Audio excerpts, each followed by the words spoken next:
Continuamos en esta serie que ha permitido que muchos hermanos, amigos, se conecten en una explicación profunda de lo que tiene que ver con nuestro discipulado.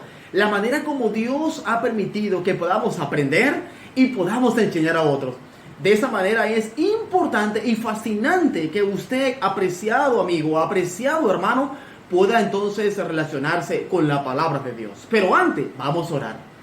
Bendito Padre Celestial, alabado sea tu nombre por lo que haces.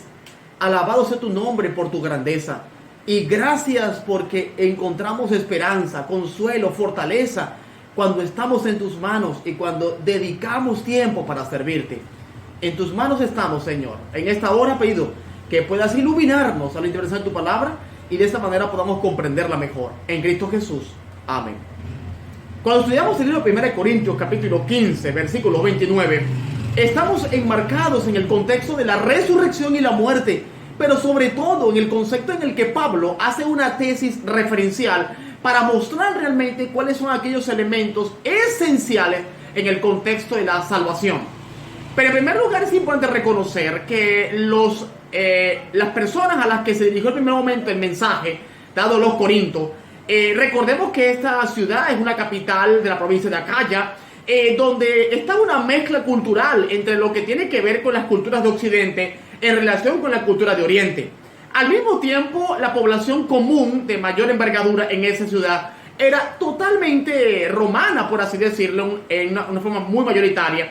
Pero también es importante que entendamos realmente el trasfondo en el que el apóstol está escribiendo esta declaración.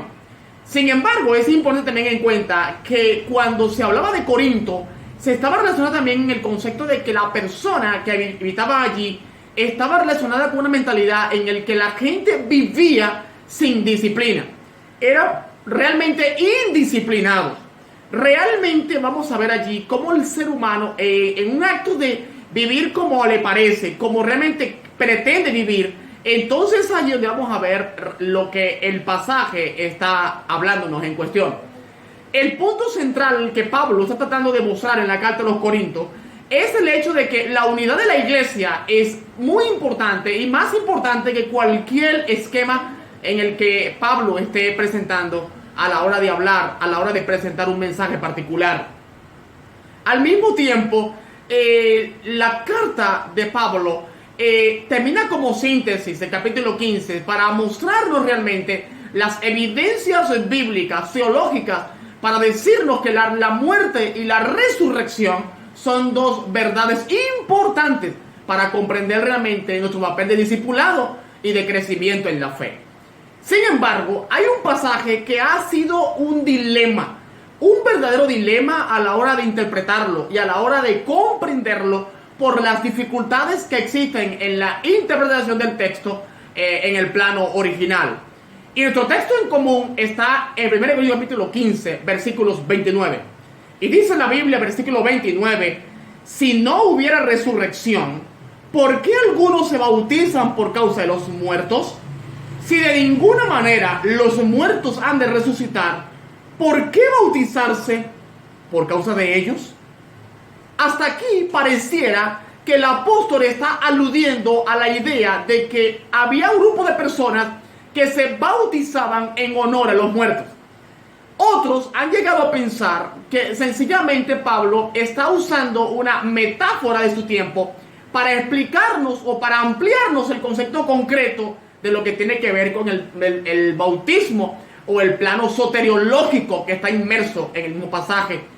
Sin embargo, cuando vamos al texto original, nos vamos a notar tres aspectos importantes. La primera es que el concepto del texto está dividido por lo menos por dos cláusulas elementales.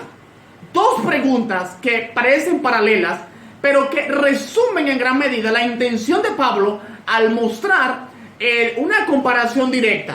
En primer lugar, el apóstol está diciendo, si no creemos en la resurrección, si no creemos que eso realmente existe, ¿cómo entonces somos capaces de hacer esto o aquello? ¿O cómo somos capaces de entender una cosa sin comprender que realmente la resurrección es evidente y que puede ocurrir?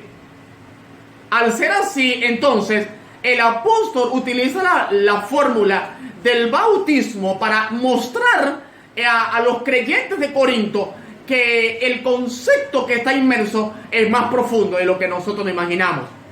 Ahora, cuando vamos a interpretar correctamente las variadas formas como han sido revisados hermenéuticamente esta expresión, lo vamos a ver por lo menos en 4 y hasta 5 aspectos que son los más relevantes e importantes. En primer lugar, vamos a notar que se habla del bautismo vicario.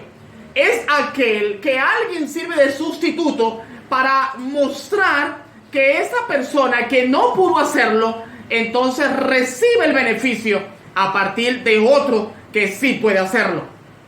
Lo que es notable es que este bautismo vicario, para algunos eruditos, es visto no solamente en el plano de aquel que muere por causa de un muerto, o sencillamente aquel que muere por causa de Cristo, o aquel que recibe la muerte de Cristo como un propósito, y al recibir la muerte de Cristo, entonces la persona se bautiza recibiendo vicariamente el sacrificio de Cristo y lo hace suyo para sí mismo. Al mismo tiempo, hay otros eruditos que piensan que la traducción correcta debe ser es que algunos se bautizan para ser conducidos a muerte, en relación con algunos cristianos que en algún sentido están siendo bautizados y se bautizan para ocupar el rol de aquellos que murieron sin haberlo hecho. Al parecer, el pasaje también alude al hecho de que los cristianos o un grupo de cristianos se insertan a la fe sin olvidar que en el pasado hubieron otros que, recibiendo la fe, no hicieron uso de la misma y perdieron la facultad directa de ser entregados a la fe. En tercer lugar, también existe la idea para algunos estudiosos de que el concepto de que el bautismo en relación a los muertos tiene que ver con el hecho de que algunos se bautizaban por causa de los muertos. En otras palabras, una vez que alguien moría y dejaba una cantidad de testimonio, un eslabón de sus obras, entonces esa persona sencillamente se convertía como en el punto esencial, el punto culminante para la renovación de esa nueva persona, y esa persona entonces recibía el bautismo como iniciación en la fe cristiana. Otros piensan que sencillamente Pablo está haciendo uso metafórico o estructural de un aspecto muy común en los corintios, en el que las personas creían en el concepto de la muerte y de la vida en el más allá. Algo así como si cuando alguien muere, continúa viviendo, y entonces una facultad directa para aportarle a esa persona que falleció, pero que no hay evidencia de que pueda ser salvo, entonces otra persona pudiera ocupar su rol bautizándose en honor a ese particular. Otros también han llegado a pensar que algunos se bautizan creyendo que el bautismo es la alianza para salvación y no necesariamente un rito de iniciación para conectarte con aquel que te salva. Es allí en el que, por miedo o por el acto de perder la vida sin antes haber hecho lo correcto ante Dios, muchos entonces intervienen en su vida y toman una decisión categórica de bautizarse en medio de una situación bien compleja. Sin embargo, a pesar de las múltiples interpretaciones básicas, también vamos a encontrar una u otra de las formas como se ve, y es que algunos probablemente se bautizaban en honor a los apóstoles, porque se pensaba que el concepto de vivir en el discipulado implicaba entonces sufrimiento, muerte, martirio. Y entonces, en cierta medida, cuando alguien, en este caso, se bautizaba en honor a un discípulo o a una persona que fue apóstol, que enseñó la fe, que fue enviado para predicar, entonces estaba asumiendo en gran medida la prerrogativa de toda persona que en este caso vive presente en Cristo Jesús, entonces padecería persecución, padecería la muerte, padecería realmente el concepto del sufrimiento. Sin embargo, a pesar de todas estas interpretaciones que han sido vistas hasta hoy, déjeme decirle que de una manera u otra, el pasaje nos alude por lo menos a tres aspectos importantes. La primera cosa, para poder interpretar correctamente el texto, es que tenemos que comprender que este pasaje del versículo 21 del capítulo 15 está en relación conectiva por paralelismo y también en relación con lo que tiene que ver con la estructura con el versículo 12 del capítulo 15. Y el pasaje del versículo 12 dice: siendo que se predica que Cristo resucitó, ¿cómo algunos de vosotros dicen que no es resurrección de los muertos? Al parecer, el apóstol intenta mostrarnos que independientemente de la forma o lo que la gente está intentando hacer, o lo que el grupo de personas a las que alude intenta hacer con el bautismo, lo que está en juego tiene que ver con el hecho de la predicación de que Cristo resucitó. Al parecer, los cristianos en Corintio le daban más preeminencia a la muerte por encima del concepto base que tiene que ver con el propósito de Dios para levantar a los muertos en su pronto regreso. Sin embargo, lo que Pablo está diciendo es que aun cuando la salvación es un concepto que tiene que ver con el alío de un individuo a la fe cristiana y Dios lo salva por fe, sencillamente la resurrección se convierte en un papel universal que va a permitir entonces que los creyentes cimenten las bases para comprender realmente el triunfo de Cristo en la cruz del Calvario. En segundo lugar, tenemos que comprender también el hecho de que la palabra uper, que es la palabra en preposición, que es la conectiva entre bautizados y el concepto de los muertos, es una palabra que puede tener múltiples traducciones. Y la mayoría de ellas tiene que ver con el concepto base en que esa expresión va a mostrarnos dos aspectos. O Pablo está transmitiendo esperanza a los que le escuchan, o sencillamente Pablo está generando un debate para mostrar realmente que el mensaje del evangelio tiene más preeminencia cuando creemos en la resurrección. Recuerden que los corintios, infectados por la filosofía de los epicúreos y también por la filosofía gnóstica, sencillamente no creían que sencillamente Dios podía levantar a esa persona que murió de manera corporal en carne humana, pudiera entonces Dios resucitarlo y levantarlos de una manera portentosa como parecía imposible para ese tiempo.